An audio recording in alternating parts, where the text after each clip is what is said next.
Customise করাটা খুব মুশকিল, এবং কাস্টমাইজ করার কিছু দেখো আমার কিছু জিনিস, 2-3টে জিনিস খুব ইম্পর্ট্যান্ট।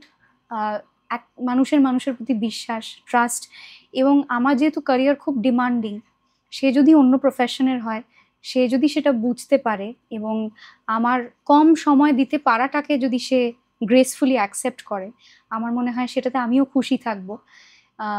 এরকম কিছু জিনিস, আমিও তার প্রফেশনকে বুঝে চললাম, সেও আমার প্রফেশনকে বুঝে চললো। এই জিনিসগুলো একটু নিজস্ব আন্ডারস্ট্যান্ডিং, সেই জায়গাটা যদি রোবাস্ট হয়, আমার মনে হয় সম্পর্কটা এরকম বেসিক কয়েকটা পিলার থাকে, সেইগুলো ভালো থাকলে আমার মনে হয় বাকি ছোট ছোট টুকটাক প্রবলেমস ওইগুলো সবাই সলভ করে নিতে পারে। মানে কেউ আমরা এত ইনসেন্সিটিভ মানে মানে ইনসেন্সিবল নই যে ওগুলো সলভ করে নিতে পারবো না ছোটখাটো কিছু সমস্যা দেখা দিলে। তো বেসিক কিছু জিনিস, তার বাদে একটু আমার মনে হয় যে আমার I have decent sense of humour, তারও অল্প থাকলে দুজনে একটু হেসে খেলে থাকতে পারবো। কারণ একটা মানুষকে দীর্ঘদিন সহ্য করতে হলে তো একটু সঙ্গে যদি তার সঙ্গে হাসতে না পারি, খুব মুশকিল। কারণ ঝগড়া তো হবেই, ঝগড়া তো ইজ ইনএভিটেবল। দুটো if two individuals are coming together, they are two different worlds. তাদের নিজস্ব বিলিফ সিস্টেম আছে, তাদের বড় হওয়াগুলো আলাদা।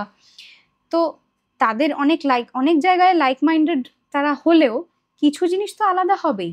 তো সেই জায়গাগুলো তারা কিভাবে মিটিয়ে নিচ্ছে, তো ওইগুলো ইম্পর্টেন্ট। তো তো ওইগুলো জীবনে যদি আসে ওই ফেজটা, তখন বুঝতে পারবো যে আমি পারছি কিনা।